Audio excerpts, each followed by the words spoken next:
கொலை கொள்ளை ஆள் மாறாட்டம் அதில் நம்ம 2 பேருக்கும் சரிசமமாக பங்கிருக்கோம். 32 கோடி ரூபாய் நம்ம பூர்வீக சொத்து. ஒட்டுமொத்த குடும்பமும் ஃப்ராடு.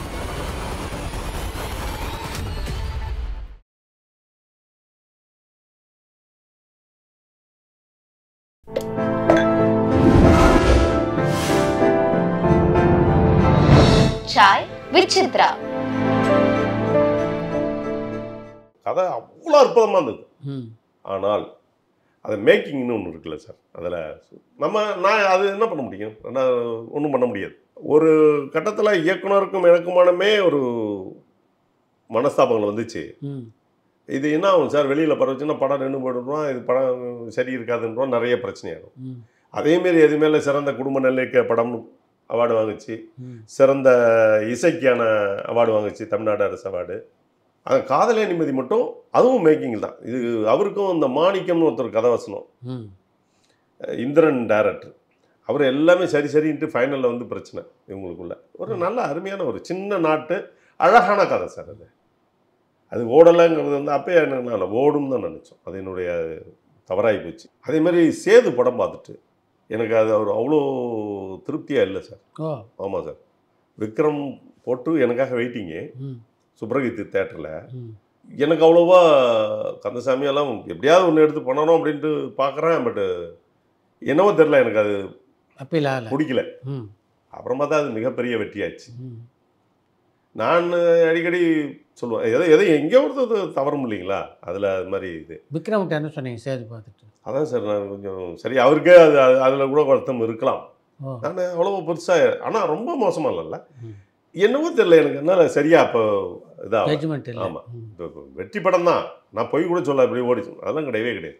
நான் இந்த வெற்றியினுடைய அளவு கூட சொல்லுவேன். நான் நம்ம சினிமாவில் அடிக்கடி என்னுடைய அறிவு கட்டிகளில் கரகாட்டக்காரனும் பெரிய வெற்றி, நாயகனும் வெற்றி, நாயகன் அறிவுக்கான வெற்றி, கரகாட்டக்காரன் அதிர்ஷ்டத்துக்கான வெற்றி, பி வாசு உழைப்புக்கான வெற்றி, இப்படின்னு ஒரு அளவுகோல் இருக்குது. எல்லாமே வெற்றி தான். மகிழ்ச்சி, சந்தோஷம், ஆனந்தம், பேரானந்தம் பிரிக்கிறாங்களோ அது மாதிரி இந்த வெற்றிக்கான அளவுகோல். ஆமாம் சார், கலை வந்து ஒவ்வொருத்தருக்கும் ஒரு இதை தரும்.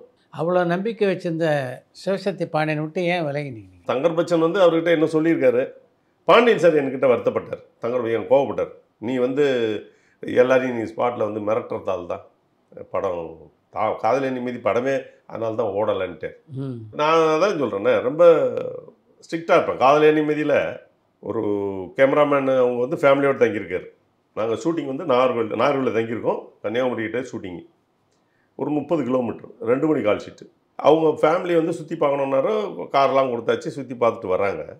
6 மணிக்கு வந்துட்டாங்க. அவங்க சாப்பிட்டுட்டு நீங்கள் 9 மணிக்கு நீங்கள் இது ஹோட்டலுக்கு போயிடுங்க. 2 மணி ஷூட்டிங்கு. 2 மணி ஷூட்டிங்னா கார் வேறு கார் என்னென்னு அப்படியே பேக்கடாக இருக்கும் இல்லைங்களா. 2 மணி ஷூட்டிங்கு, அதனால் கார் இருக்காது அப்படின்றேன். அவங்க அதை கேட்கல. அவங்க 2 மணி வரலும் அங்கேயே அப்படியே இருந்துருக்காங்க. அவங்க கேமராமேன் ஒய்ஃபு எல்லாம் அவங்க காரில் போயிட்டாங்க. அவங்க ஹஸ்பண்ட்லாம் தனியாக நிற்கிறாங்க. நான் யாரும் காரே தரல. எங்களுக்கு வண்டி உங்கள் வண்டி கொடுத்தாச்சு அவ்வளோதான் அப்படின்ட்டு. நீங்கள் பண்ண பெட் போடுறது ஏறி போங்க அப்படின்ட்டு. இதில் ஏதாவது தப்பு இருக்கா சார்?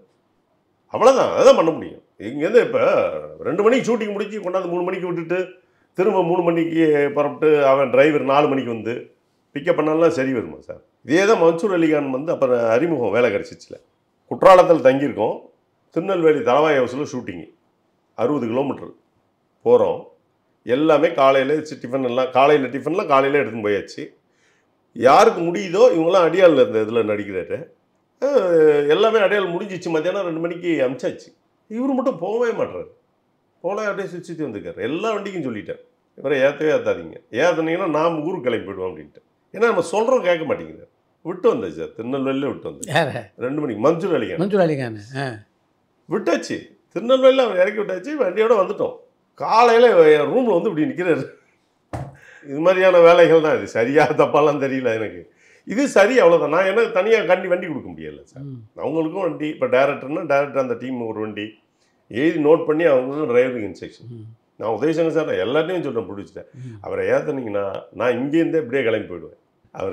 அவர் ஃபீல் பண்ணார். ரொம்ப நாளாக மேலே கோபத்தில் இருந்தார். அதுக்கப்புறம் பேச ஆரம்பிச்சாருன்னு வச்சுங்க.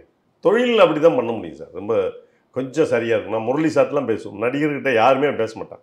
கிளம்பிட்டீங்களா எல்லாமே சொல்லுவாங்க, மேனேஜ் பண்ணுவாங்க டேரக்டரில். இது மேனேஜர்லாம் என்ன பண்ணுவோம்னா ஓரளவு மேனேஜ் பண்ணுவான். சார் கிளம்பிட்டீங்களா சார்? இன்னும் வரல, டேரக்டர் இன்னும் வரல, இன்னும் யூனிட் வரல. நான் வரலாம் கிடையாது. ஷூட்டிங்கு 9 மணிக்கு ஷூட்டிங்கு. எல்லாம் டேரக்டர் எல்லாம் வந்துட்டாங்க. என்ன பண்ணுறீங்க அப்படின்னா, இன்னும் குன்றத்தூரில் பயிர் வைக்க கூப்பிட்றாங்க, நடிக்க தானே கூப்பிட்றாங்க, இப்படிலாம் பேசுவோம். அதுவே வரலாம் ஓடேந்துருவாங்க. அது அவங்கள பொறுத்தவரையில் தப்பாக இருக்கலாம். எனக்கு அது சரி. தயாரிப்பாளர் எல்லாமே மேனேஜர்லாம் இயக்குனரை ஃபாலோ பண்ணி போயிடுவாங்க. என்ன மட்டும்தான் எல்லாமே கம்பெனி. விவேக் சித்ரா, ராஜகாளியம்மன், சிவசக்தி, வெறும் கம்பெனிலே இருந்துட்டேன். விட மாட்டாங்க தயாரிப்பாளர். இதை நிறைய பேர் தக்க வச்சுப்பாங்க, சாதுரியமாக பயன்படுத்திக்கணும். நீங்கள் கூட ஒரு முறை கேட்டீங்க, நீங்கள் சூர்யா கிட்ட தேதி கேட்க வேண்டியதானே சிவா அப்படின்னு. கேட்கலாம் சார், ஆனால் கதை அவர் கேட்பார், நடிகர் அவர் சொல்லுவார், கம்போசிங்கில் உட்காடுறாங்க, எல்லாமே அதாவது இதை பண்ணுங்க அதை பண்ணுங்கன்னு. கடைசியில் கடங்கானா நாம தான் நிற்கணும். அதுக்காக தான் பெரிய நடிகர்கிட்ட போகிறது பயப்படுது. நம்மளுக்கு இந்த 500 கோடி 600 கோடிலாம் தேவை கிடையாது. நான் அதான் சொன்னேன், 4 கோடி இல்லை, 5 கோடி 4 கோடி 3 கோடியில் இருந்தால் போதும். தயாரிப்பாளர் ஆகக்கூடிய வாய்ப்பு எப்படி அமைஞ்சது? டைம்னு ஒரு படம் பண்ணியிருந்தோம், சிம்ரன்னு பிரபுதேவா. டைம் பண்ணும்போது சிம்ரனுக்கு உங்களுக்கு உள்ள பிரச்சனைலாம் சரியாயிடுச்சா? அதெல்லாம் சார், அது இப்போ கௌசல்யா நடித்தாங்க எங்கள் படம். வசந்த் படத்துக்காக நாங்கள் காகிதமில்லத் காலேஜில் ஷூட்டிங்கு. காலையில் அங்கே நாங்கள் எர்லி மார்னிங்கு சன்ரைஸ் கால்ஷீட் போட்டு அங்கே போயிட்டு உட்காந்துருக்கோம். இந்த அம்மா காணோம். அவங்க ஏதோ சன்ரைஸ் ஷூட்டுக்காக ஏன்னா இவங்க 9 மணி 7 மணி 8 மணிக்கு தானே வரணும் இவங்களுக்கு அப்படின்ட்டு அவங்க சொல்லாமல் போயிட்டாங்க. வந்துட்டு அவ்வளோ சத்தம் போட்டு விட்டேன். சத்தம் போனால் மொத்த யூனிட் எதிர்க்க ஒரு கதாநாயகியை அப்படி பேசணும்னா யாருமே அக்செப்ட் பண்ணிக்க மாட்டாங்க. பாண்டியன் சட்டு சொன்னதான். அதுக்கப்புறம் நடிக்க அந்த அம்மா அழுதுன்னு வரல. எப்படி சொல்லாமல் போகலாம்? நாங்கள் அறை போட்டு நாங்கள் கொடுத்து நாங்கள் படப்பிடிப்புக்கு வந்திருக்கோம். அதை விட்டுட்டு நீங்கள் வேற ஒருத்தவங்க கூப்பிட்டாங்கன்னா ஒரு வார்த்தை சொல்லணும்ல, அதுக்கு தகுந்த மாதிரி நான் பண்ணியிருப்போம்ல. வரல, அது மாதிரி சத்தம் போடுவோம். இவங்களும் இல்லை. அதே அம்மா படம் முடிஞ்ச உடனே பேசவே மாட்டேன். அவங்களே படம் முடிஞ்ச உடனே எனக்கு நீங்கள் தேதி பாருங்க கௌசல்யா. ஆமாம், ஃபஸ்ட்டு தேவயானிக்கு தேதி பார்த்துருந்தேன். அடுத்து இவங்க கூப்பிட்டாங்க. நான் அதுக்கப்புறம் அந்த தேவயானியோட சரி, அதுக்கப்புறம் வேணாம், யாருக்குமே வேணாம், நம்ம தேதி பார்க்குற வேலையே வேணாம் அப்படின்னு விட்டாச்சு. சரியான ஆர்டிஸ்ட் சார் அந்த அம்மாலாம். அவங்களும் தேவயானியெல்லாம் மிக மரியாதை, அதான் ஒரு குடும்பத்தில் ஒருத்தவங்க மாதிரி தான் நடத்தியிருந்தாங்க. நம்மளாம் ஒரு மேனேஜரு அவங்க. ஏன்னா காதல் கோட்டை நாங்கள் ஏற்கனவே எங்கள் ஒர்க் பண்ணியிருந்தோம் இல்லைங்களா. அவங்க நாங்கள் தேதி பார்க்குறப்ப நம்ம மும்பை போயிருக்கேன், அவங்க வீட்டில் தான் தங்குவேன். அவங்க அந்த மும்பையெல்லாம் வெளியில் சுற்றி காட்டுறதுக்கெல்லாம் அங்கே போவாங்க. அது மாதிரி இவங்க இங்கே தமிழ் படத்துக்கு வர்றப்ப நான் தேதி பார்க்கலாம். தேதி பார்த்தாங்க. அவங்க அந்த வீடு அது முன்னாடி மௌரியா ஹோட்டலில் தான் தங்குவாங்க. அதுக்கப்புறம் வீடு எடுக்கிறதுக்கு இடம்லாம் பார்த்து அவங்கள வச்சு. பட் மிக சிறந்த எப்படி நடிகர், ஒரு எங்கள் குடும்பத்தில் ஒரு உறுப்பினர் மாதிரி அப்படியான ஒரு நடிகர். அது மாதிரிலாம் ஓகே. மற்றவங்களாம் பார்க்க முடியும், மற்ற ஏதாவது சொல்லுவாங்க, ஒரு பேமெண்ட்டில் ஏதாவது பிரச்சனைகள் கோளாறுகள் வரும், ஏதாவது ஒன்று தவறாக வரும். அதனால் அதை வேணான்னு, வேறு ஒன்றுத்துக்குமே கிடையாது, அதுக்கு வேணான்னு விட்டுறது. உயிரிலே கலந்தது படத்தை தயாரிக்கிற வாய்ப்பு எப்படி? அப்போது அதில் ஜெயான் ஒருத்தர் வேலை செஞ்சாப்புல, கீதா கிருஷ்ணாங்கிட்ட ஒரு அசிஸ்டன்ட் டேரக்டர் ஒருத்தர். அவர் ஒரு கதை சொன்னார். நான் அதுக்கு முன்னாடி நான் படம் பண்ணணும், டைரக்ட் ப்ரொடியூசர் ஆகணுங்கிற எண்ணம் இருக்குது. பட் இது கதை சொல்லியிருந்தான். எனக்கு அப்போ பிரபுதேவா சாரோடைய நட்பு. இண்டஸ்ட்ரியில் வேறு மாதிரி சொல்லுவாங்க அவரை, அப்படியே ரொம்ப இதான ஒரு மாதிரி மூடியான ஆள் அப்படின்ட்டு. ஆனால் சூப்பர் மேன். எனக்கும் என்னோட ஒரு படம் எடுத்துகிட்டு உயிரிலே கலந்து படம் பண்ணிவிட்டு நான் ஒரு சிரமத்தில் ஒரு 25,000 ரூபாய்க்கு நான் போராடின காலகட்டங்களில் கேள்விப்படுறாரு. இதையும் நான் பதிவு பண்ணிட்டேன் பிரபுதேவா சார். நான் ஆர்ட் டைரக்டர் விஜய் முருகன் இருக்கான்ல, அவங்ககிட்ட கேட்டிருக்கேன், ஒரு செக் ஒன்று பவுன்ஸ் ஆச்சு, அதுக்கு பணம் கொடுக்கணும்பா அப்படின்ட்டு. இந்த விஜய் ஒரு படம் பண்ணியிருந்தார் சார், பிரபுதேவா ஹீரோ படம். ஆமாம், அந்த படத்துக்காக ஷூட்டிங்கே எங்கள் அண்டர்ஃபிட் ரோடுக்கில் நடக்குது. நான் இவர் பிரபுதேவா சார் வரான்னு சொல்லிட்டு நான் அப்படியே கொஞ்சம் ஹைடானேன். பார்த்துட்டார் அவர், என்னன்னாரு, இல்லை இது மாதிரி ஏதோ சொல்லிட்டாம்பளுக்கு, இந்த பைசா கேட்டு வந்திருக்காரு, கஷ்டப்படுறாரு பைசா, வீட்டுக்கு வர சொல்ல அப்படின்ட்டு. எனக்கு இந்த இதெல்லாம் தெரியாமல் சொன்னேன். பிரபு சார் ஒன்று பிரபுதேவா சார் வீட்டுக்கு வர சொன்னார் அப்படின்ட்டேன். காலையில் வீட்டுக்கு போயிட்டேன் ஒரு 9 மணிக்கு. ராஜ் மாஸ்டரும் நல்ல பழக்கம் எனக்கு, தம்பி பிரசாத்தும் நல்ல பழக்கம். சொல்லுங்கள் என்ன பிரச்சனை, எவ்வளோ வேணும் அப்படின்னு. இல்லை சார் அதெல்லாம் ஒன்றும் இல்லை சார் அப்படின்னு. சொல்லுங்கள் பரவாயில்ல, ஏன்னா டைமில் நம்ம நடந்துருந்து அதிலே அப்பயே சொன்னார். அல்லப்பி ஷூட்டிங் அப்போ அவர் டைரக்ஷனு, நான் ப்ரொடியூசரு, கதை நான் சொல்கிறேன் அப்படின்னார் பிரபுதேவா சார். நான் வெளியே சொல்கிறேன், எனக்கு பயங்கர ஹாப்பி ஆகிட்டேன். நீ வேறு, அவர் டேரக்டர், இப்போ நடிகர், அவள் தான் வச்சா அவனுக்கு முடிஞ்சு போச்சு உன் கதை அப்படி இப்படிலாம் சொன்னானுங்க. அதில் பயந்துட்டு அப்படியே விட்டாச்சு. அவர் சொன்னார் பிரபுதேவா சார். அப்புறம் இந்த அதெல்லாம் முடிச்சுட்டு இது வர இல்லை சார் அப்படி இப்படி சார். அவர் சிவசக்திக்கு ட்ரை பண்ணிக்கார். கதை சொல்கிற சிவா சிவா சிவான்னு யாரா அந்த சிவா அப்படின்ற லெவலில் யோசிப்பார். அது பெரிய ஒரு ஹீரோ இமேஜ் வச்சுருந்த நீ ஏன் எங்கே தோத்த கேட்டார். ஏன் என்கிட்ட தேதி கேட்க மாட்டியா? முரளி கேட்டாப்ல, ஏன் என்கிட்ட தேதி கேட்க மாட்டியா நீ? அவனை அப்போல்லாம் சூர்யாவுக்கு படமே எல்லாம் ஒன்றும் இல்லைங்களா அவர் வச்சு பண்ணி. ஏன்னா நான் கேட்டால் தந்திருக்க மாட்டேன் தேதி. பண்ண வந்தீங்க தானே நீ பிரபுதேவா சார். கண்டிப்பாக நீங்கள் தேதி தாங்க சார் எனக்கு. அப்போ அதெல்லாம் இல்லை, அது அப்புறம் தட்டான். அது நீங்கள் தேதி தான், நீங்கள் ரவிச்சந்திரன் தேதி வாங்க, நான் படம் உனக்கு தரேன். இப்போ உனக்கு என்ன வேணும் எவ்வளோ வேணும் அப்படின்ட்டு கவரில் கொண்டாந்து போட்டு கொடுத்தாரு. எவ்வளோன்னா அதாவது அந்த கவர் ஒன்று வச்சுருக்கேன், 50,000 கொண்டாந்துட்டு கொடுத்தாருன்னு நினைக்கிறேன். பட் அதில் 10,000 எடுத்துகிட்டு மீதி அப்படியே விட்டேன். கவரு அந்த வச்சுருக்கேன், அந்த 10,000 நான் எடுத்துக்கினேன். முடியாதுன்ட்டு நான் வேணாம் சார்ன்றேன், தேதி மட்டும் எடு அப்படின்ட்டு. அது பண்ணாது. அதுக்கு வந்து கமிலாநாசன் அக்கா இருக்காங்களா, மேடம் இருக்காங்க இல்லைங்களா, அவங்க திருமணம் பண்ணுறதுக்கு முன்னாடி இந்த பிள்ளைக்காக நாசா சார் நடித்தார்ல, அப்போ அவங்க வரும், அப்போ தெரியும் அவங்க உதவி பண்ணியிருந்தாங்க எனக்கு சினிமாவில் திரையுலகத்தில். உதவின்னு அப்படி பண்ணதுன்னா நடிகராக இவங்க 2 பேரும் உயிரிலே கலந்தது. அப்போ அவங்க கதை சொல்கிறப்ப தான் கேட்குறேன். அந்த மெகா பார்சாதி வந்து இயக்குனருக்கும் ஃபைனான்சியருக்கும் பிரச்சனை வருது. அந்த ஃபைனான்சியரை நான் வந்து சேவ் பண்ணி விட்றேன். பிரசாத் ரமேஷ் சார்கிட்ட போயிட்டு பார்சாதி எல்லாம் 1 கோடி ரூபா கொடுத்துருக்காரு. அதனால் அவரை இது ஆகிடும்னா அப்போ அவர் வந்து எனக்கு சிவா நேனிச்சார், டெப்பு இச்சார், మీరు பிக்சர் ப்ரொடியூஸ் చేశారు அப்படின்னு. பிரதாப் பிளாசா ஹோட்டல் இருக்கு இல்லைங்களா, அவங்க சொந்தக்காரங்க. அவர் 5 லட்ச ரூபா கொடுத்தார். 1 கோடி ரூபா உனக்கு சேவ் பண்ணதுக்காக 5 லட்ச ரூபா பணம். அதுதான் என்னுடைய முதலீடு. அப்புறம் கரெக்டாக கதை சொன்னால் அந்த கதையை சூர்யா கொஞ்சம் தெரியும் இல்லைங்களா, அதை சூர்யாட்ட போய் சொன்னோம். கதை பிடிச்சி வச்சு அப்படியே டக்குன்னு போட்டோம். பூஜை போட்ட அன்றைக்கே பஸ் ஆடியோ பாய் அப்படியே எல்லாமே. இப்போ சட்டத்துறை மந்திரி இருக்கார் இல்லைங்களா, அவர் தான் நம்மளுடைய மதுரை டிஸ்ட்ரிபியூட்டரு. முன்னாள் சபாநாயகர் தம்பிதுரை சார் இருந்தார் இல்லைங்களா, அவர் தான் சேலம் டிஸ்ட்ரிபியூட்டரு. அப்படியே எல்லாமே கொஞ்சம் நல்லா பெரிய ஆட்கள் எல்லாம் போயிடுச்சு அப்படி. ஆனால் பட் ரிலீஸ் அப்போ தான் கொஞ்சம் போராடினேன். Number of டேஸ்லாம் ஜாஸ்தியாச்சு. 60 நாளுக்கு மேலே ஷூட்டிங், 60-65 நாள் ஷூட்டிங். இப்போ உள்ள அந்த திட்டம் இதெல்லாம் வந்து என்னால் அதை கண்ட்ரோல் பண்ண முடியல. அதாவது எனக்கு இயக்குனருக்கும் கொஞ்சம் மன வருத்தங்கள் வந்துச்சு. சரி சண்டையெல்லாம் வேணாம் அப்படின்ட்டு அதை அப்படி போனோம். என்ன கேட்டாங்களோ கொடுத்தோம். ஒரே ஒரு பாடகர் சுகந்தர் சிங் வேணும், சங்கர மகாதேவ் வேணும், ஹரிஹரன் சார் வேணும், எல்லாம் அப்போல்லாம் தெரியும் உங்களுக்கு. அவங்க பாம்பேலேருந்து வரணும், அறை போடணும், அவங்க பாடணும், திருப்பி போடணும், அவங்க ஃப்ளைட் டிக்கெட்டு எல்லாமே நம்ம தான் அதை பண்ணணும். ஒரு எல்லாமே கனல் கண்ணன், அதில் கனல் கண்ணன் அதில் தான் நடிக்கிறானார். இந்த கிரண் ஒரு ஆர்டேட்டர் நடிக்கிறான் இல்லைங்களா, அந்த தம்பி அதில் தான் நடிக்கிறானார். நீங்களும் நடிச்சிருந்தீங்களா? ஆமாம் சார். அப்பா ஒரு ஏசி, அண்ணன் கலெக்டர், காதலிக்கிறவனே டாக்டர்ங்கிறப்போ நல்ல வாழ்க்கை என் தங்கச்சிக்கு என்னால் ஏற்படுத்தி கொடுக்க முடியாது சார். எனக்கு அதுக்கப்புறம் எனக்கு அது என்னவோ அது அமையலையா என்னது இல்லை, எனக்கு அதுக்கு அந்த நடிக்கிறதுக்கு கொஞ்சம் சங்கடமாகி போயிடுச்சு. ஒரு தயாரிப்பாளர் அனுபவம் எப்படி இருந்தது? தயாரிப்பாளர் சிறப்பான அனுபவம் சார். அது வேறு அருமையான அனுபவம். ஒரு பிரசவ வேதனை தான், இல்லைன்னு இல்லை. பட் அது சுகமான வழி, அதில் எந்த விதமான மாற்று கருத்தும் கிடையாது. ஏன்னா நான் தான் சொல்கிறேன், நான் ஆஃபீஸ் பாயாக இருக்கிறப்பயே அதை விரும்பி ஏற்ற ஒரு விஷயம். இப்போ ஒரு சின்ன சருகல், அது எங்கே என்னான்னு எனக்கு தெரியல. என்னுடைய கோபமா சண்முகம் சாரே சொல்லி அனுப்பிச்சார். தரங்கை சண்முகம், சந்திரநாத் இருந்தார் இல்லைங்களா, அவர் சொன்னார், டே நீ கோவத்தை மட்டும் குறைச்சிக்கிடா, நீ ப்ரொடியூசர் நீ நல்லா வருவிட போடா அப்படின்னு. சேது கூட இருந்தார் இல்லைங்களா, அப்போ சொல்லி அனுப்பிச்சாங்க எல்லாருமே. அது மாதிரியான ஒரு உழைப்பு அதெல்லாம் சரியாக இருந்தது. சில அணுகுமுறைகளில் தப்பாக இருக்குமோ அப்படிங்கிறது எனக்கு. ஆமாம் சார், உண்மைதான். இல்லைன்னா எல்லாருமே சொல்லுவாங்க, ஏங்க பெரிய ஆளாக வர வேண்டியதுன்னா ஓகே. எப்போ தான் யோசிக்கிறேன் எங்கே தவறு பண்ணியிருக்கோம், எங்கே ஒரு தவறு. சரி, இன்னொரு வாய்ப்பு, சரியான வாய்ப்பு அமைந்தது இந்த ஏப்ரல் மாதம். அதுக்கான கதை விவாதங்கள் எல்லாம் பண்ணி வச்சுருக்கேன். மிக சிறந்த கதை, ஒரு பெரிய பட்ஜெட்லாம் கிடையாது, சின்ன பட்ஜெட்டாக இருந்தால் இந்த காணொலி வாயிலாக சொல்கிறேன். மிக யதார்த்தமான கதை, வாழ்வியல் உணர்வோடு சம்மந்தப்பட்ட ஒரு கதை அப்படின்னா படம் தயாரிக்கிறதுக்கு தயாராக இருக்கும். அதுக்கான ஏற்பாடுகள் எல்லாமே சரி பண்ணி வச்சுருக்கோம், அதை பண்ணுறோம். அதுக்காக தான் நம்ம காத்திருக்கோம். இந்த உயிரிலே கலந்தது படத்தினுடைய தோல்வி உங்களை எப்படி புரட்டி போட்டது? மிக மோசமான ஒரு கண்டிஷன். யாருக்கும் அப்படிலாம் வரவே கூடாது சார்.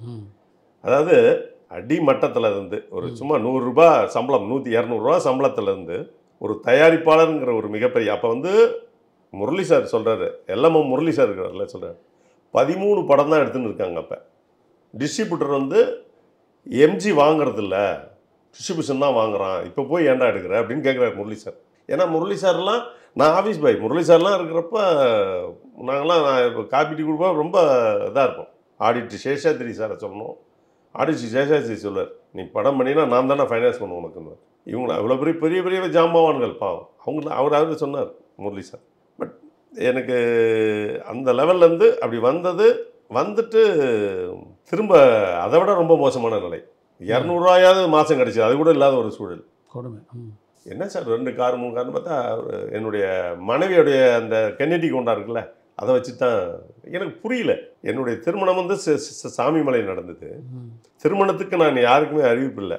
ஏன்னா அது எனக்கு எப்பயுமே அது நான் எப்பயும் சொல்லுவேன், திருமணம்னா அவங்க 100 பேர், அவங்க 50 பேர், நம்ம 50 பேர், அது போதும், சும்மா ஆடம்பரங்கள்லாம் வேணாம் அப்படின்ட்டு சாமிமலையில் தான் திருமணம் நடந்துச்சு.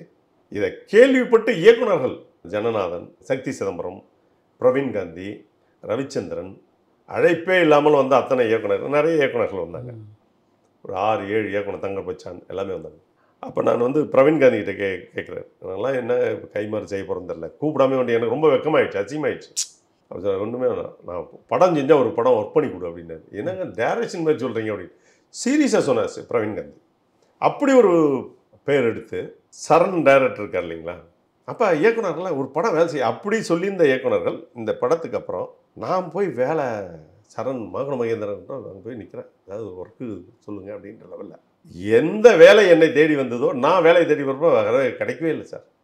போராட்டம்னா ஒரு மனிதனுக்கு இந்த வாழ்க்கை என்ன கற்று தருதுன்னே புரியல. கொஞ்சம் அசந்திரக்கூடாது, கொஞ்சம் தன்னை பெரிய ஆள்னு அப்படியே எவனா நினச்சிட்டானா முடிவாக ஏதாவது பண்ணிடும். அவ்வளோ போராட்டங்கள், அவ்வளோ சிரமங்கள். வீட்டு வாடகை தர முடியாது, 6 மாதம் 7 மாதம் வாடகை தர முடியாது. கஷ்டம்னா அப்படி ஒரு கஷ்டம். எப்படி மீட்டிங்க? போராட்டம். அப்புறம் திரும்ப மனைவி எல்லாம் நாங்களாம் பாண்டிச்சேரி ஃபேமிலி ஷிஃப்ட் பண்ணியாச்சு. அங்கேயும் வாடகை வீட்டுக்கு, சொந்த வீடு இருக்கு, வாடகை வீட்டுக்கு நாங்கள் ஷிஃப்ட் பண்ணோம். கிராமத்தில் நிலம் அதெல்லாம் இருக்குது, இப்போவும் இருக்குது. பட் நான் வேற ஒரு ஜேர்னலில் வந்துட்டேன் இல்லைங்களா, இதுலேருந்து என்னால் அங்கே ரிலீவ் ஆகி போகவே முடியல. அப்படியான ஒரு போராட்டம் சார். என்ன சார் 100 ரூபாயெல்லாம் கஷ்டம் சார், 100 ரூபாய் கிடையாது. யாரை போய் கேட்பீங்க? அப்போ தான் கமிலா நாசர் மேடம், என் மனைவிக்கு ஃப்ரெண்டுன்னு பார்த்தீங்கன்னா விக்ரமனுடைய மனைவிக்கிட்ட பேசுவாங்க, ஷைலா அக்கா கிட்ட பேசுவாங்க, கமிலா மேடம் பற்றி பேசுவாங்க. அவங்க அந்த இதாக இருக்கிறப்ப உடல்நிலை குழந்தை பேரப்பெல்லாம் இந்த பெஸ்ட் ஹாஸ்பிட்டலில் டாக்டர்கிட்ட கமிலா அக்கா தான் சொல்லி விடுவாங்க. அப்போ தான் அவங்ககிட்ட நான் அந்த உதவியெல்லாம் கேட்டேன். ஐயோ போராட்டம்னா போராட்டம் இப்படி அது அவசியம் மனிதனுக்கு, எனக்கு அவசியம். ஏன்னா எனக்கு கொஞ்சம் டப்புன்னு எடுத்து பேசுவேன், அது எனக்கு அவசியமாக பட்டுது. மீண்டும் தயாரிப்பு நிர்வாகியாக பணியாற்ற தொடங்கி அதுக்கப்புறம் வந்து அதுக்கப்புறம் யாருமே தரலையே சார். அதுக்கப்புறம் எம்டன் மகன் நம்ம அந்த கவுன்சில் எலெக்ஷனில் வந்து ஈசி மெம்பருக்கு நின்னோம் தியாகராஜன் சார் தலைமையில். அப்போ தியாகராஜன் சார் கூப்பிட்டார் 2006 எம்டன் மகன், அதை ஒர்க் பண்ணி நின்னோம். அதுக்கப்புறம் அப்படியே சபரி, கில்லாடி, அதுக்கப்புறம் ஒரு குறிப்பிட்ட படங்கள் மட்டும் அப்படின்னு நின்று. இப்போ சமீபத்தில் கூட ஒரு இயக்குனர், நம்ம அந்த ரமணா இயக்குனர், திருமலை பண்ணார் இயக்குனர், ஆமாம், அவங்க வந்து விஜய் டிவியில் இந்த இது பண்ண போகிறாங்க. ஆமாம், அதை பண்ண போகிறாங்க. அதை வந்து நான் இப்போ அமீரா படம் பண்ணேன் இல்லைங்களா, அந்த இயக்குனர் தான் அதில் கோ டைரக்டராக இருந்தார். என்ன அவர் ரெஃபர் பண்ணார். இல்லை சார் அவர்லாம் பெரிய ப்ரொடியூசர் சார், ப்ரொடியூசர் அவர்லாம் எப்படி சார் வேலை வாங்குது, வளர்ந்துருந்தாலும் பிரச்சனையாக இருக்குது, எப்படி சார் வேலை வாங்குது அப்படி. இப்போயும் ஒரு சரியான கம்பெனிகளா, சரியான கம்பெனின்னா சார், அதாவது ஒரு கதை தேர்வு செஞ்சு ஒழுங்காக பண்ணால் ஒரு கம்பெனியில் இன்றைக்கி உள்ளதில் நம்ம பண்ணலாம் அப்படின்னு நினைக்கிறோம். பட் அதுக்கான தளம் இருந்துன்னா செய்யலாம். இல்லைன்னா இது ரொம்ப புரிதலான ஆட்கள் கூட தான் நம்ம பயணிக்கிறது. ரெண்டாவது நம்ம அந்த பார்த்தி பாஸ்கர் வச்சு தேவா சாருடைய மரும பார்த்து 2வது படம் ரமணான் பூஜை போட்டது சார், உயிரிலே கலந்ததுக்கப்புறம். சேம் கதை கண்ணுக்கு கண்ணாகன்னு ரவிக்குமார் சார் அசிஸ்டன்ட் தயால் பண்ணிட்டார்.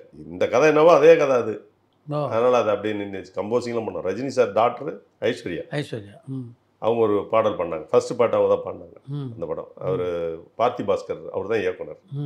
தேவா சார் பர்சனலாக கூப்பிட்டு நீங்கள் பண்ணுறேன், என்ன மாரல் சப்போர்ட்லாம் நான் பண்ணுறேன் அப்படின்னு சொல்லி அதை ஆரம்பித்தோம். அது அது அப்படியே கொஞ்சம் இருந்துச்சு. ஆரம்பத்தில் கவுண்டமணியோட நினைஞ்சு பல படங்கள் பண்ணியாச்சு. பண்ணியிருக்கேன் சார். கவுண்டமணி சார்லாம் வேற லெவல் சார், அருமை அருமை. அவர்லாம் வந்து இந்த பொள்ளாச்சி அங்கெல்லாம் வராங்க, ஷூட்டிங் வராங்க.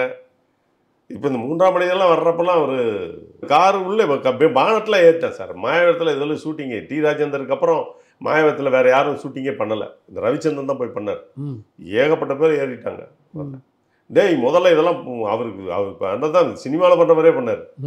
சிறப்பான மனிதர் சார், அருமையான மனிதர்.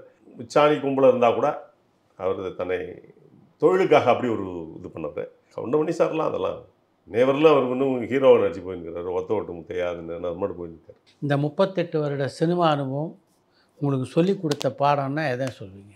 ஒவ்வொரு மனிதனுடைய வாழ்க்கையில், ஒட்டுமொத்தமாக வாழ்க்கையில் சந்தர்ப்பங்கள் வரும்போது அதை சரியாக பயன்படுத்திக்கணும்.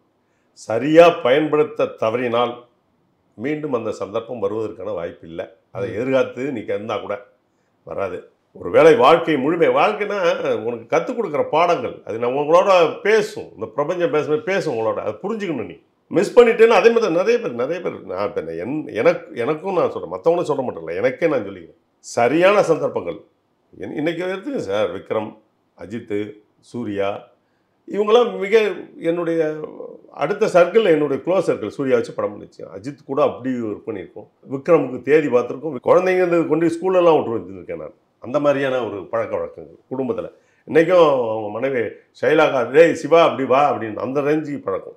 பட் சரியான சந்தர்ப்பங்களை சரியாக பயன்படுத்தி எடுத்துக்கணும். இதை சந்தர்ப்பத்தை சரியாக பயன்படுத்தலை, நான் இப்படித்தான் அப்படின்னா வாழ்க்கையில் பெரிய சவால்களை சந்திக்கணும். வேறு ஒன்றுமே பண்ண முடியாது. உனக்கு வரும் காலம், யாரையும் தப்பு பண்ணாது. எனக்கான சந்தர்ப்பங்கள்லாம் மிகப்பெரிய சந்தர்ப்பங்கள். இந்த சந்தர்ப்பங்கள்லாம் நான் நழுவிட்டது நான் தான். அது அவ்வளோதான். அது அப்படின்னு சொல்ல முடியாது. நான் எனக்கு கூட நண்பர்கள், என் கூட இருக்கிறவர் நண்பர் மகேஷ்னு ஒருத்தர் அடிக்கடி சொல்லுவார், சார் உங்களை கொஞ்சம் மாற்றிக்க முடியுமா சார்னு. வாய்ப்பே இல்லைங்க, அடிப்படை குணமாக இருக்குது, நான் என்னங்க பண்ண முடியும். இல்லை கொஞ்சம் மாற்றிங்கன்னா சரியாக வரும் சார்ண்ணா. நம்ம மாற்றிக்கணும்னு நினைக்கிறப்ப நம்ம அங்கேருந்து வெளியே வந்திருப்போம், அவேவாயிருப்போம். ஆனால் இப்போ என்ன பண்ணணும், இப்போ இதெல்லாம் சரி வரலாம், செட் ஆகிட்டு ஒரு சரியான படம், நல்ல கதை இருந்துச்சுன்னா நம்ம ஒரு படம் பண்ணணும். ஒரு 2 படங்கள். அதுக்கப்புறம் நம்ம அப்படியே ரிட்டையர்மெண்ட்டு. கிராமங்களில் நிலம் இருக்குது, அதை வச்சுட்டு அப்படியே அங்கே போய் வேறு மாதிரி செட்டில் ஆகிடலாம். ஏன்னா இன்னொன்று சாதிக்கணும் சார், சாதிக்காமல் போகவே கூடாது. இதே நான் சாய் சித்ராவுக்கு திருப்பி அந்த படத்தினுடைய வெற்றிக்கு வந்து நான் பேட்டி கொடுக்குறேன். ரொம்ப நன்றி. உங்கள் அனுபவத்தெல்லாம் நன்றி சார், ரொம்ப நன்றி சார். பரபரப்பான சினிமா செய்திகள், நட்சத்திரங்களின் பேட்டிகள், சினிமா வரலாறு ஆகியவற்றை பார்க்கவும் படிக்கவும் உங்களுக்கான இணையதளம் tourantalkies.co.